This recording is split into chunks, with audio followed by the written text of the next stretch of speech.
का ऐसा golden period था जिसके साथ हमारी खूब यादें जुड़ी हुई हैं। ये वो दौर था जब आमदनी कम थी लेकिन खुशियां ज्यादा थी, सुविधाएं कम लेकिन सुकून ज्यादा था, परिवार में लड़ाइयां कम एकता ज्यादा थी, रिश्तेदार भले ही मीलों दूर रहते थे लेकिन रिश्तों में नजदीकियां ज्यादा थी, मोहल्ले में सिर्फ एक या दो घरों में ब्लैक एंड व्हाइट टीवी हुआ करती थी लेकिन उसमें रामायण देखने पूरा मोहल्ला इकट्ठा हो जाता था। शाम के खाने का पता भले ही ना हो लेकिन घर आया मेहमान भूखे पेट नहीं जाता था, फिर चाहे वो समधी हो या भिखारी बाबा, भूखे को निवाला खिलाना जिम्मेदारी माना जाता था। कहते हैं कि गुजरा जमाना लौट कर नहीं आता, लेकिन हम कुछ पलों के लिए समय के पीछे जाकर उस जमाने की यादों को जरूर ताजा कर सकते हैं। और आज की इस खास पेशकश में हम आपको ले चलेंगे समय से 4 दशक पीछे और दिखाएंगे 80 के दशक के भारत की वो तस्वीर जिसे आप देखकर कहेंगे कि वाह, उस समय का भारत कितना सुनहरा था, जिसने तरक्की की सीढ़ियां चढ़कर आज दुनिया में अपना नाम रोशन किया है। हम उस दौर के लोगों का रहन सहन, कमाई, महंगाई और कुछ ऐसी दुर्लभ तस्वीरें देखेंगे जो आपकी आंखों में खुशी के आंसू के साथ चेहरे पर बड़ी मुस्कान ला देंगी। तो चलिए चलते हैं इस सुहाने सफर पर। ग्रामीण जीवन। 80 के दशक में भारत के ग्रामीण इलाकों में कुछ ज्यादा बदलाव नहीं आया था। आजादी के 30 सालों बाद भी वहाँ के लोग ज्यादा पढ़े लिखे नहीं थे। ज्यादातर ग्रामीण परिवार खेती पर ही निर्भर रहा करते थे। गांव में लोगों के मकान भले ही कच्चे हों लेकिन बड़े सुकून से उन मकानों में लोग रहते थे। जबकि आज बंगले अगर गूगल आपको नहीं ढूंढ पा रहा, तो आपका कस्टमर आपको कैसे ढूंढ पाएगा? कैसे आपकी सेल बढ़ेगी? बंगले में रहने वाले लोग भी सुकून से नहीं रह पाते। उस दौर के कच्चे घरों में खिड़कियों के नाम पर दीवारों में सिर्फ बड़ा सा छेद हुआ करता था जहां से सूरज की रोशनी आकर घर में उजाला फैला देती थी। ग्रामीण बाजारों में लोग छोटी सी दुकान खोल लेते थे जिसमें रोजाना कुछ 20 से 30 रुपयों का व्यापार हो जाता था। जिसके पास दुकान का किराया भरने की सुविधा नहीं होती, वो अपने शरीर पर ही सामान लटका कर एक चलती फिरती दुकान बन जाते थे। ग्रामीण इलाकों में बिजली होना तो एक सपने जैसा होता था। गांव के चौराहे पर एक स्ट्रीट लाइट लगाना भी पंचायत की बड़ी उपलब्धि माना जाता था। हर तरफ कच्ची सड़कें हुआ करती थी जिन पर साइकिल, बैलगाड़ी, तांगा चलाना भी एक अनोखी कला थी। इन कच्ची सड़कों की वजह से लोग बारिश में काफी परेशान होते थे। उस समय लोगों में अपनापन था और भाईचारा भी बहुत ज्यादा हुआ करता था। लालच नाम की चीज तो हुआ ही नहीं करती थी। खान पान देसी होने की वजह से लोग ज्यादा बीमार नहीं पड़ते थे और अगर कोई बीमार पड़ जाए तो उन्हें गांव के बड़े बुजुर्ग औषधि देकर चंद घंटों में दुरुस्त बना देते थे। गेहूं घरेलू चक्की में पीसे जाते थे, खाना लकड़ी जलाकर मिट्टी के चूल्हे पर बनाया जाता था और चरखा चलाकर कपड़े बुने जाते थे। मित्रों, उस जमाने में ना तो इंटरनेट था और ना ही लोगों के पास इतनी ज्यादा जानकारियां थी। मतलब लोगों की दुनिया बहुत ज्यादा लिमिटेड हुआ करती थी। दिल्ली में रहने वाले शख्स को राजस्थान के लोगों के जीवन के बारे में कुछ खास जानकारी नहीं थी और जिस व्यक्ति को दुनिया में क्या क्या हो रहा है इस बारे में जानकारी होती थी उन्हें गांव का सबसे होशियार व्यक्ति माना जाता था। वाकई में उस दौर की बात ही अलग थी, क्योंकि तब रिश्तों में प्यार मोहब्बत था, लाज शर्म और लिहाज रखा जाता था। चारों ओर घने जंगल थे और आज की तुलना में लाखों गुना साफ सफाई थी, सड़कों पर भी, लोगों के दिलों में भी। शहरी जीवन। सन 1981 में भारत का साक्षरता दर महज 43% था, लेकिन अब लोगों को पढ़ाई की अहमियत समझ में आने लगी थी।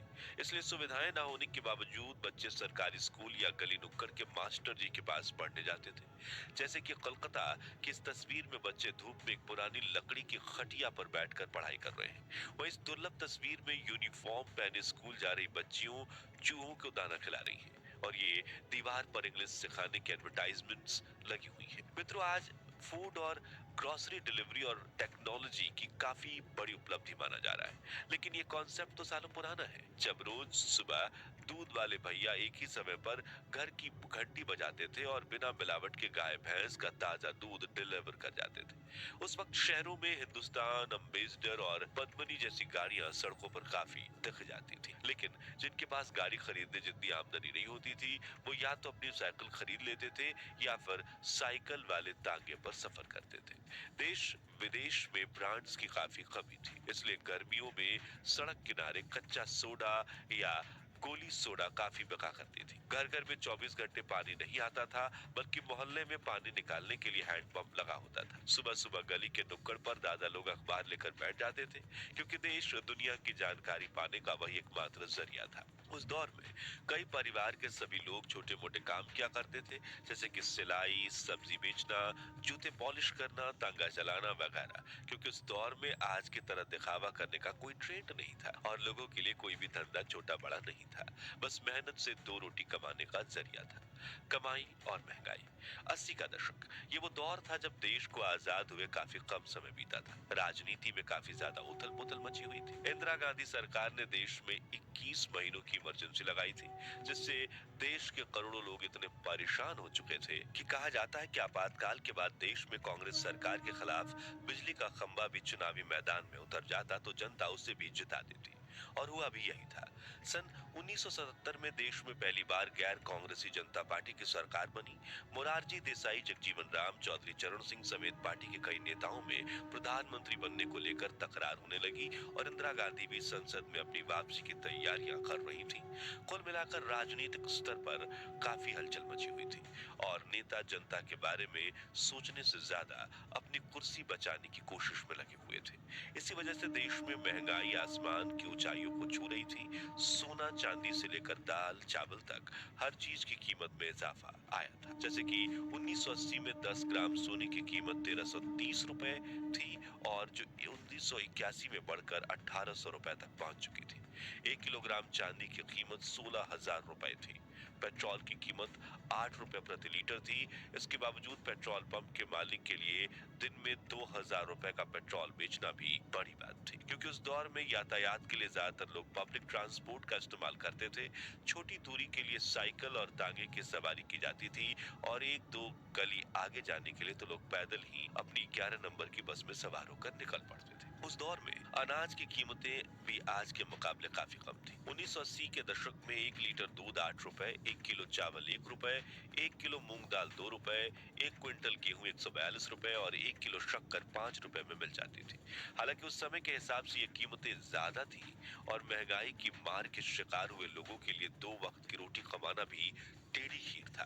रिपोर्ट्स की माने तो उस दौर में एक व्यक्ति की एक महीने की औसतन कमाई सिर्फ 100 से 200 रुपए के बीच हुआ करती थी, जिससे वो अपने परिवार की जरूरतों को पूरा भी कर लेते थे। फिल्मी जगत। दोस्तों, 21वीं सदी की ज्यादातर I have an excellent business idea for women in 2024. Start an online fashion business. अभिनेत्रियां प्लास्टिक सर्जरी और ढेर सारे मेकअप के साथ जब रिवीलिंग कपड़े पहनती हैं, तभी उन्हें फिल्मों में काम मिल पाता है। लेकिन 1980 के दशक की अभिनेत्रियां बिना किसी आर्टिफिशियल मेकअप के इतनी खूबसूरत दिखती थी कि लोगों के दिलों पर राज करती थी। फिर चाहे वो रेखा हो, सोनी राजदान हो, भानुप्रिया हो या मंदाकिनी। और स्क्रीन पर आप जिस एक्ट्रेस की तस्वीर देख रहे हैं, वो उस समय की मॉडर्न एक्ट्रेस तनुजा मुखर्जी है, जो काजोल और तनीषा मुखर्जी की माँ है। तनुजा ने हिंदी, मराठी, बंगाली, गुजराती फिल्मों में काम किया था और खूब नाम कमाया। उस दौर में भारत में धीरे धीरे पश्चिमी सभ्यता को अपनाने की शुरुआत हुई थी, जिसे सबसे पहले अपनाया था फिल्मी जगत के अदाकाराओं ने। जैसे कि यहाँ प्रेमा नारायण की दुर्लभ तस्वीर है, जिन्होंने 1971 में मिस वर्ल्ड कंपटीशन में इंडिया को रिप्रेजेंट किया था। वहीं 80 के दशक में अभिनेत्रियों की तरह हिंदी फिल्म इंडस्ट्री के अभिनेता भी विश्व स्तर पर काफी प्रचलित होने लगे थे और स्क्रीन पर आप धर्मेंद्र पाजी, हेमा मालिनी और निरूपा की फिल्म माँ की शूटिंग के दौरान खींची गई कुछ दुर्लभ तस्वीरें देख रहे हैं। इस फिल्म में इन्होंने असल में बाघ और शेर के साथ शूटिंग की थी। अंतर्राष्ट्रीय स्तर पर भारत की ताकत। 1971 में बांग्लादेश लिबरेशन वॉर चल रही थी। तभी ईस्ट पाकिस्तान के हजारों लोग पाकिस्तानी सेना के कहर से बचते बचाते कलकत्ता भाग आए और ये रेयर फोटोज उन रिफ्यूजी कैंप्स में खींची गई, जिन्हें भारत सरकार ने शरणार्थियों को शरण देने के लिए बनाया था। ईस्ट पाकिस्तान में जनता पर हो रहे जुर्म में दुर्गा और आयरन लेडी कही जाने वाली भारत की प्रधानमंत्री इंदिरा गांधी देख नहीं पाई और उन्होंने भारतीय सेना को बांग्लादेश को आजादी दिलवाने का आदेश दिया। और आपको ये जानकर हैरानी होगी कि भारतीय सेना ने न सिर्फ बांग्लादेश को आजादी दिलवाई, बल्कि उन्होंने 93,000 पाकिस्तानी सैनिकों को सरेंडर करवाकर पाकिस्तान को घुटनों पर ला दिया। दोस्तों, इराक के तानाशाह सद्दाम हुसैन, जिन्होंने 1990 में गल्फ वॉर में अमेरिका समेत 35 देशों को चुनौती दी थी, वो जब इराक के उपराष्ट्रपति थे तभी उन्होंने भारत का दौरा किया था। और स्क्रीन पर आप साल 1974 की उस रेयर फुटेज को देख रहे हो जिसमें प्रधानमंत्री इंदिरा गांधी एयरपोर्ट पर सद्दाम हुसैन का स्वागत करने पहुंची थी।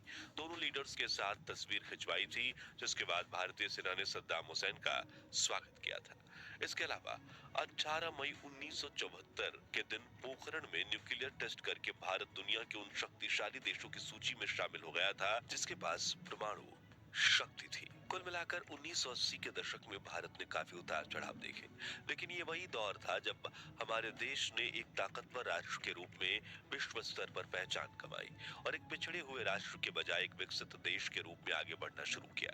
तो दोस्तों, पिछले 40 साल में भले ही देश की कायापलट हो गई हो, लेकिन हमारा भारत महान था, महान है और महान रहेगा। इसलिए कमेंट बॉक्स में जय हिंद, जय भारत जरूर लिखिए और अपने बचपन की खूबसूरत यादों